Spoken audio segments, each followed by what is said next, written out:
High views. నిన్న వేరే వీడియోలో పడి ఈ వీడియో నేను స్కిప్ అయిపోయాను. బట్ వీడియో అయితే నేను నిన్నే చేస్తున్నాను. బట్ అప్లోడ్ అయితే ఈరోజు చేస్తున్నాను. విషయం ఏంటి? అసలు ఆల్మోస్ట్ ఇంక సినిమానే. నిజంగా విజయవాడ దుర్గమ్మ తల్లే కాపాడినట్టు ఆ పిల్లని.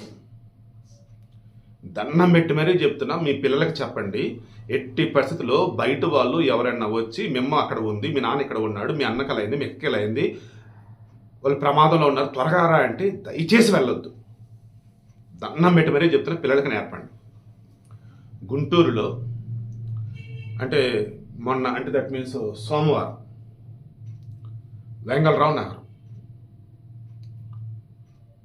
మధ్యాహ్నం 11 గంటల సమయం. అంటే 11 అంటే ఇక దాన్ని ఏం చెప్పాలి, మార్నింగ్ పనులన్నీ అయిపోయి వాళ్ళ అమ్మ ఎక్కడికో బయటికి వెళ్ళారు. 12 సంవత్సరాల పాప ఇంట్లో ఒక్కతే ఉంది. మొత్తానికి చుట్టుపక్కల వాళ్ళు ఎవరో లీడ్ ఇచ్చారు, వాళ్ళ అమ్మ రోజు ఆ సమయానికి బయటికి వెళ్ళిద్ది, ఇంట్లో ఒక పిల్ల ఉండిద్ది, మీరు రండి తీసుకెళ్ళండి అని. పక్కా లీడు వచ్చారు. సో వచ్చి రండి, అమ్మా మిమ్మ పడిపోయింది అక్కడ, అమ్మా భారీ యాక్సిడెంట్, చావుబతుల మధ్య ఉంది, నిన్నే కలవరిస్తూ ఉంది, రామ్మ అని ఇది చేస్తే పాప మా పిచ్చి పిల్ల నమ్మింది. వాళ్ళతో పాటు కారు ఎక్కేసింది. వాళ్ళు కారు తీసుకొని వెళ్తున్న మూమెంట్లోనే ఆ పిల్లకి మత్తు కలిపినటువంటి నీళ్లు తాగిచ్చారు. హృదయ పడిపోయారు. వీళ్ళ టార్గెట్ ఏంటి?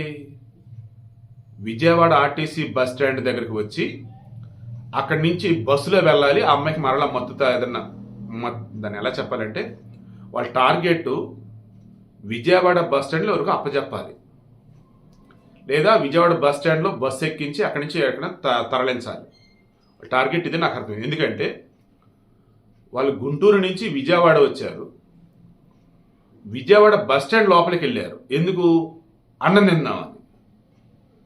వాళ్ళు బస్సు ఎక్కే ఆలోచన లేకుంటే బస్ స్టాండ్లోకి రారు. అండ్ మరీ ముఖ్యంగా బస్ స్టాండ్లో ఎవరికైనా అప్పచెప్పే ఆలోచన లేకుండా అసలు దరిదాపులకే రారు. అలా వచ్చారంటే బస్ స్టాండ్లో ఎవరికి అప్పచెప్పాలి, లేదా బస్సులో ఎక్కించి అక్కడి నుంచి తీసుకెళ్ళాలి. ఇది వాళ్ళ టార్గెట్. వాళ్ళు డోర్ పూర్తిగా వేయలేదు. లక్కీలీ ఓపెన్ చేసినప్పుడు మరలా నెట్టినట్టు అది పూర్తిగా పడలా. అన్నం తింటామన్నట్టుగా లోపలికి వెళ్ళారు. ఈ పాపకు స్పృహ వచ్చింది. అందుకే స్టార్టింగ్ దుర్గమ్మ తల్లి దయ అని చెప్పా. స్పృహ వచ్చింది. చుట్టూతో చూస్తే గుంటూరు కాదు, తెలియని ప్రాంతం. అండ్ డోర్ చూస్తే లైట్గా ఓపెన్ అయ్యాను. ఇంకా డోర్ తీసుకుని బయటకు వచ్చేసింది. 12 సంవత్సరాల పాప అంటే ఆల్మోస్ట్ పర్లేదు కదా, కొంచెం తెలివితేటలు ఉంటాయి. చూస్తే మొత్తం బస్ స్టాండ్ జనాలు. ఇక నెమ్మదిగా అక్కడి నుంచి ఆర్టీసీ కౌంటర్ దగ్గరికి వెళ్ళిపోయింది. అక్కడ కండక్టర్ డ్రైవర్లో కనిపించారు, చెప్పారు.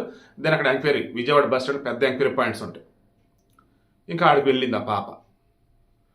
ఇట్లా మాది గుంటూరు, వాళ్ళు ఇట్లా నన్ను చెప్పి కార్లు ఎక్కించుకున్నారు, ఇలా తీసుకొచ్చారు, ఇది ఎక్కడ ఏంటి అని చెప్పేసి అది మొత్తం చెప్పారు.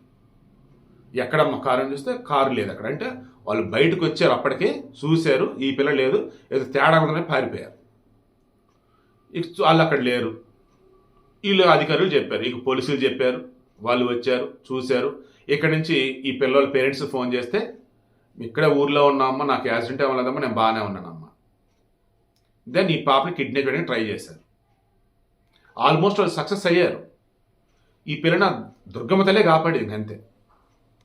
స్పృహ రావటం ఏంటి, డోర్ కూడా కార్ డోర్ ఓపెన్ అవ్వడం ఏంటి. ఇక వాళ్ళ పేరెంట్స్ కబురు పెట్టేసి వాళ్ళని పిలిపించి దెన్ వాళ్ళ పేరెంట్స్కి అప్పచెప్పారు. కేసు ఫైల్ చేసి వాళ్ళు ఎదుగుతా ఉన్నారు వాళ్ళ కోసం. దండం పెట్టి మరి స్టార్టింగ్ చెప్పింది ఏంటి, ఇదే కదా. ఏం చేస్తారండి పేరెంట్స్ అంటే పిల్లలకి అసలు ఏమవుతుంది? ఈ కాల పిల్లలకి అసలు ఎంత ఫులిష్గా ఉంటున్నారండి పిల్లలు. ఎవరైనా చెప్తే నమ్మేస్తున్నారు. దయచేసి అలా వద్దండి. ఓ రకంగా ఒక ఆడపిల్ల అన్యాయంగా బలయ్యారు. దుర్గమ్మ తల్లి వల్ల బతికింది. సరే దేవుళ్ళు కూడా వద్దనుకుందాం. ఆ పాప బ్రతకాలని రాస్తుంది, గొప్పగా ఎదగాలని రాస్తుంది కాబట్టి ఆ విధి రాతే ఆ పాపని ఈ రకంగా